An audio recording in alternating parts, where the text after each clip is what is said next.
Hello, Hollywood Times viewers. Judy Shields here.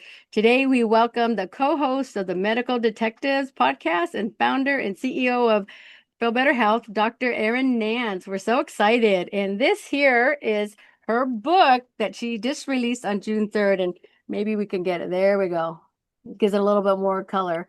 Wow, what a book. Let's kind of talk about that. First off, question is what inspired the title of your book?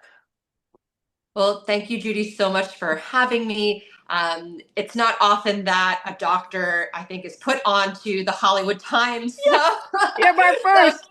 so thank you so much for having me. The book is actually the same title as my TikTok handle at Little Okay. Misdiagnosed. And I came up with that name after I solved a woman's 10-year medical mystery in 3 seconds, but it wasn't in my office. It was over TikTok. Um, so I started telling these stories about really interesting, fascinating cases I had when I was a resident. And then people were sending me more and more of their like mystery misdiagnosis stories. They just wanted one person to hear their story so they wouldn't feel alone. So that's really the point of Little Misdiagnosed, my TikTok channel. And this book is really fleshing out all of those amazing viral stories. So who designed the cover art? I did. Wow, see, that's awesome. Thank you. This was not meant to be the cover. They asked me to get a new headshot for the inside jacket, so Yeah. I took some very standard, in my white coat and normal scrubs, and then I said, "Can we just do some like fun pictures?" And I had brought a lot of just kind of stuff that I thought would be like, oh, if I ever was interviewed for like an entertainment type, interview, we could use these photos. And they just loved these, what were meant to be kind of fun photos for the cover. Oh, brilliant. It looks great. Normally not getting to know someone personally, I would be calling you like Dr. Nance, but I'm like, okay, I've already got to know her, so I could call her Erin. So that's pretty cool. I was telling her folks, before we hit record button, that she's the very first preface she has on her book is called The Step-by-Step Guide on How to Become a Doctor. And I told her I read that and I had to put the book down. I'm like, who would become a doctor? I said, I have to respect them more. That was amazing. I think to me, folks, that's the best thing to read when you first start this is because it just makes you appreciate, how can someone financially, emotionally, in their soul, I guess you just really have to love wanting to do that. Because after reading that chapter, there's no way I could have ever become a doctor. Explain that a little bit to us. Yeah, I get calls all the time for people asking me to mentor like younger students that they want to be pre-med, that they want to be a doctor. And I will chat their ear off for an hour telling them about all of the hardships and all of the sacrifices and how much money it takes just to do all the rounds of applications and interviews. So I feel like if by the end of that hour they are still like gung ho, then they're in it for the right reason. And I wrote that introduction because I do feel like there is a bit of a disconnect between, especially like the younger generation, when they come to see a doctor. I will say that for older generations, when they come to see a doctor, they have a baseline level of respect for the doctor. And for the younger generations, I don't think that respect is automatically given. I think that it has to be earned.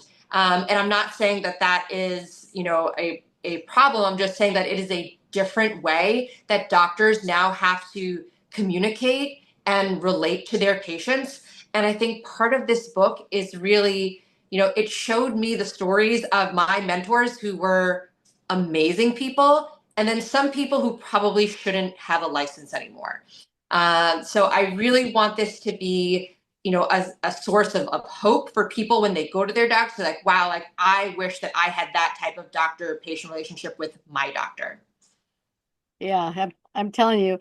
That's why to me, we all, one time or another, gonna go to the doctor. We go when we're born, we get our shots, we learn more as we become adults. And I think this is like such a great book for people to give. There's all kinds of birthdays, anniversaries, all kinds of holidays that come up to get this book because it makes you respect doctors, reading this book and finding out a lot of things. So, what we're going to talk about is I'd like to talk about some of the different chapters. They all have names and stuff, and we sort of picked out a few we're going to talk about. Chapter 3 is the 50% Club title, and what's that one about? So this chapter is for all those people out there who started college wanting to be pre-med.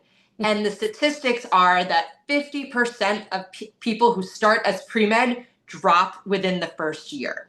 And the chapter goes on to talk about how I almost failed my first intro to chemistry class in college and how I thought my potential life as a doctor was over before it even got started. And it wasn't until I had a talk with my mom saying, I was like, I just failed this test. How am I ever going to be able to be a doctor? And she said, just because you fail one test doesn't mean you don't get to grow up and be a doctor.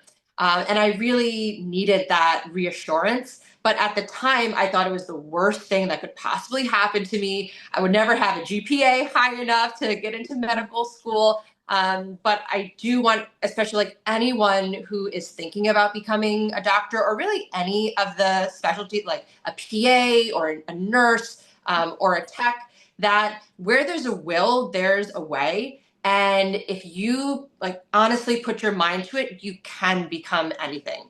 So this chapter is really for those people who feel like they might have come into a bump in the road. You can get over that bump. Wow. 4 is glasses.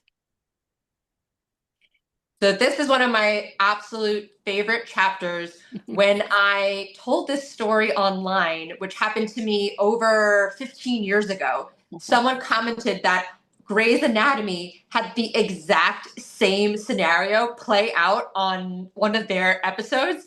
And it's a chapter about how I am a med student doing an away rotation at the residency I'm dying to get into. I'm working so hard. I've already been up on call for 26 hours straight. I'm trying to be the best medical student I possibly can and stay quiet and answer questions during the surgery. And when the surgeon asks me to identify a piece of anatomy, when I look over, my glasses slip off my face and fall onto the patient. And I am just mortified. Everyone in the room is horrified. We all freeze. And I think my career is over again before it ever started. I go, I can't believe that happened. And I picked up the glasses. I walked out, in shame, and I was crying and just so devastated. And I had to go back into the room to pick up my things. And when I came back, the surgeon had set out a little table for me to gown and glove myself. And when I came back into the case, he moved the tech down to the foot of the bed so that I could stand directly next to him and have a better view.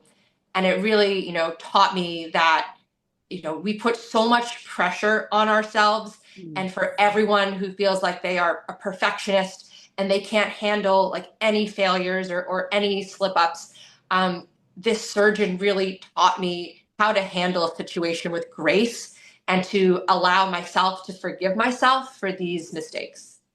Yeah, and I could see why you like that one because there's something that can happen in anybody's life, no matter what kind of career, and that makes a big difference, right? When you do something like that and you think, okay, that's it, I'm embarrassed, I can't go back. So that I can see why that's a good one you liked. Let's see. Chapter 8 says, "It's not the crime that kills you, it's the cover up." Oh, what does that mean? So I feel like this is a great made for Hollywood, story. And this is a story, it's actually my father's story. So I grew up, I didn't have any doctors in my family, but my dad was the medical attorney for the hospital. He was the person, I called him the hospital fixer, right? Anyone who ever had a problem, they went to him. If there was a mistake, they went to him. And this is a story about a radiologist or an oncologist actually who discovers that someone has altered the chart and given a patient wrong-sided brain radiation treatment. And the story is about how my dad and the oncologist to figure out what happened and who, altered the chart. Um, and again, it's one of those chapters where you learn mistakes happen, but if you don't own up to them and you don't accept the responsibility or the accountability, if you try to cover it up, it makes the mistake a million times worse. And this is a story that I tell all my incoming interns and residents, that mistakes will happen, but they deserve to know the truth when mistakes happen. And oftentimes they understand that these things do happen. And if you're transparent and you're honest about it, you can work through those mistakes together. But you will lose the trust of the patient if you at all try to cover something like this up. So it's a great, again, like learning lesson for communication between doctors and patients. Yeah, that's really important because I can guarantee you folks, it's going to happen in your life. It happened in my life 32 years ago when my mom passed, and it was a mistake that was made on the doctor's part, the hospital's part, and I wasn't happy losing her, and I worked for lawyers, and there was a great lawsuit, and my family would not allow it. They were so taken by the doctors and the nurses, and how can something not be right if they're not charging for anything? All their fees were not charged. I go, this is them admitting guilt, and I've lived with that all these years. And that just touches me because, I can't blame them, but I do, because you didn't own up to it. You covered it up with a letter to us, and everything was good. And she's gone, So yes, pay attention. This is another good thing to read because, that's what you expect from someone who went through all this to become a doctor, to, deal with it.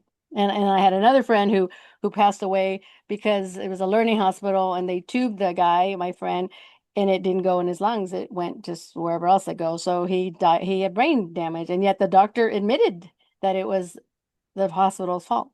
And I just thought that was amazing because he was so angry because he worked so hard on his quadruple bypass. And for the fact that he died, this doctor was honest. It probably wasn't the best thing because it would lead to a lawsuit, but there you go. That's the difference on what an amazing doctor he was to admit that Yeah. fault was done. Yeah. And that's also the difference between, what type of doctor will lose their license. Yes, exactly. Again, we understand that mistakes are made. Every surgery you go to, there are risks, including risk of death. Yes. And not every bad outcome is because of negligence. Yeah. And so it's really about how can we tell the difference between what is a bad outcome from just these are the risks of surgery versus what is something that should never be done before and people should learn about from this mistake so that it never happens again to someone else. And that's what, M&M conference is for. These are supposed to be safe spaces for Yeah. doctors to learn from our own mistakes without the fear of having repercussions. But to be honest, what I see most of the times is that the mistakes, there is no accountability for them. And that's what makes the patients the most angry. Yes. Well, thank you for including that particular chapter for other folks to read about and learn about. Chapter 15, The Day the Dicks Came Down. Okay. Explain So, that one. so I will tell you that every female orthopedic surgeon has this same exact story in some shape or form. So in this case, this was my orthopedic surgery residency lounge was covered in dicks, in cutouts of dicks, in 3 foot long cardboard cutouts of dicks, you know, swimsuit calendars where we put all our lectures and everything, maxi pads taped to the lockers. That was the environment. We held lectures in this room. We had students coming in.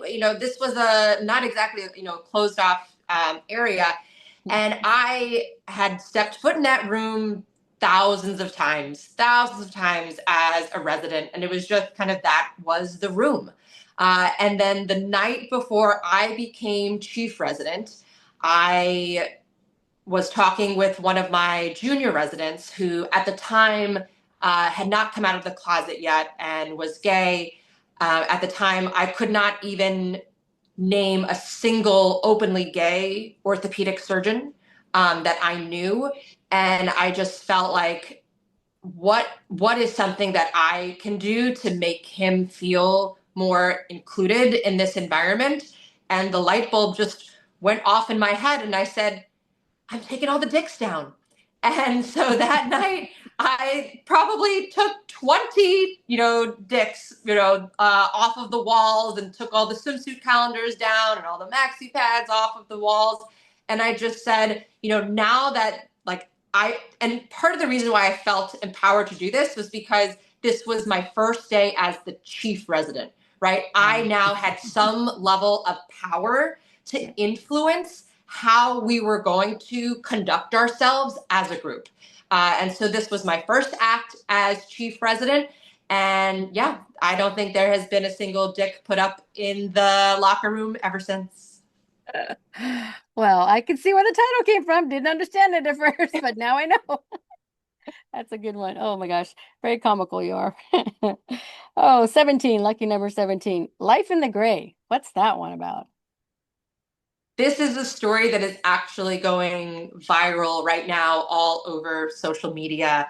And it is a story about a patient who comes into the ER. He is a construction worker who has just fallen 8 stories off of the roof of a construction site. And on his way down, he tried to, hold on for dear life with his hand, and his hand, in essence, almost becomes amputated. And he's brought to the emergency room, only he refuses to tell anyone his name, and he actually leaves the ER before getting any treatment. And I could not understand why someone would just leave the ER when he has obviously a life-threatening emergency. I went to the construction site the next morning, and through kind of a whisper network, I found out that he was undocumented and that he was absolutely terrified of going to the hospital, giving his name, and somehow being picked up.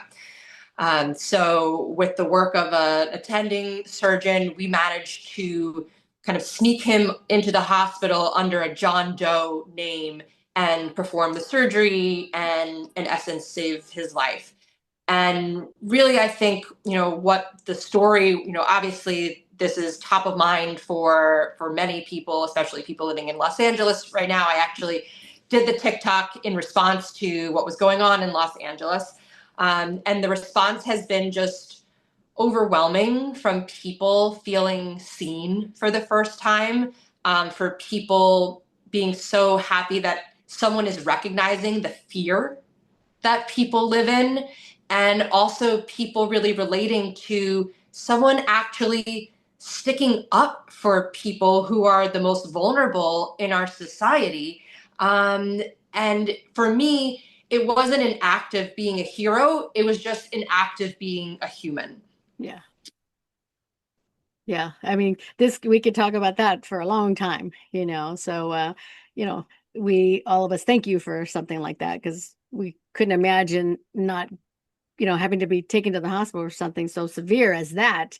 You lose this, that's gonna hindrance what you do for your life and stuff. So, thank you for going out and reaching out and taking care of that gentleman. We all appreciate that. What was the most unexpected challenge you encountered while writing the book? Part of it is a memoir about my family's story.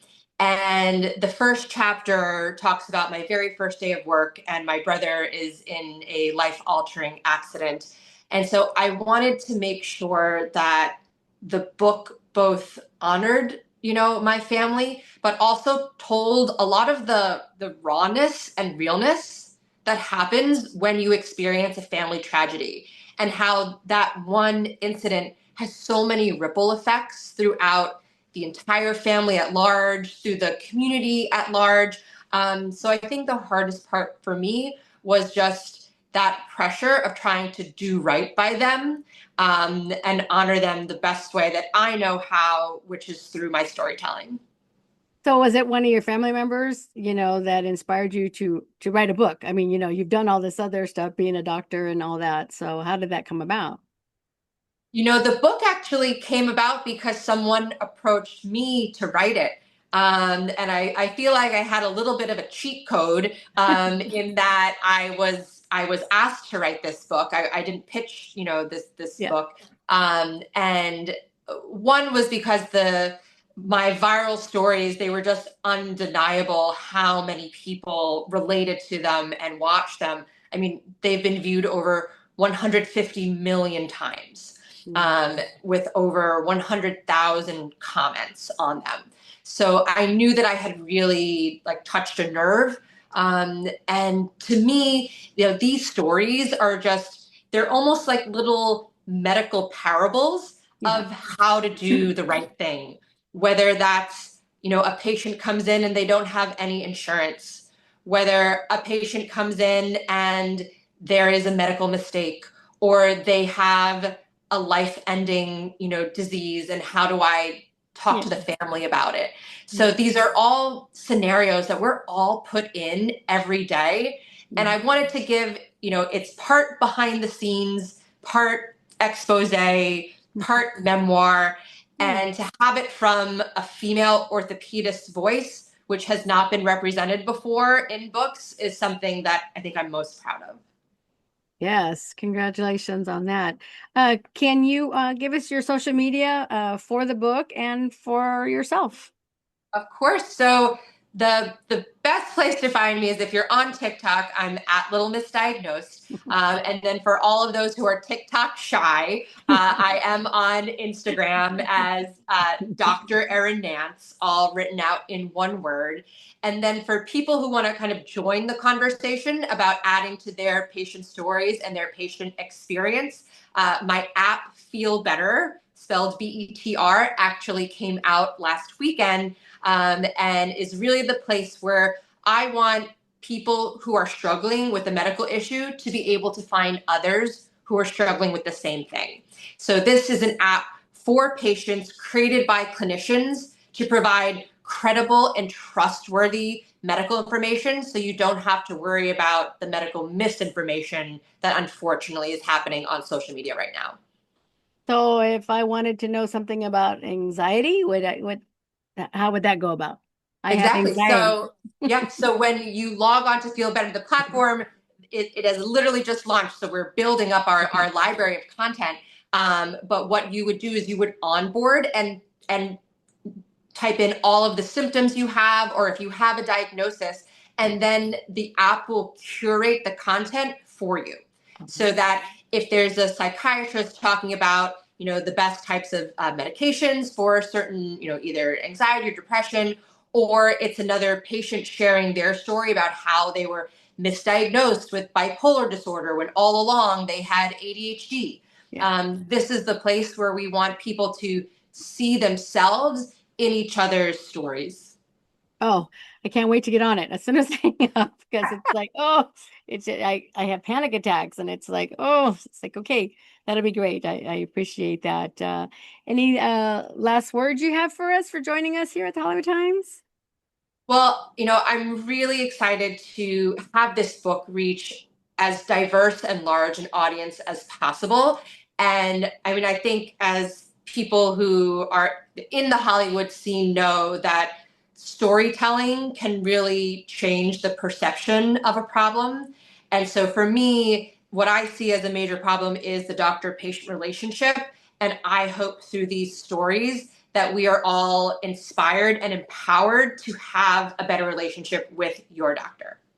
Oh, we appreciate that. We also have a YouTube channel, the Hollywood Times Official. So we'll be putting this particular interview up there, and we'll share that link with you. So if you'd like to share it on your social media, we would appreciate that. And we do appreciate you taking the time to talk to us here at the Hollywood Times. And we will get this out there for you. And I will have to get on TikTok now and uh, follow you because it seems like I now have something worth following.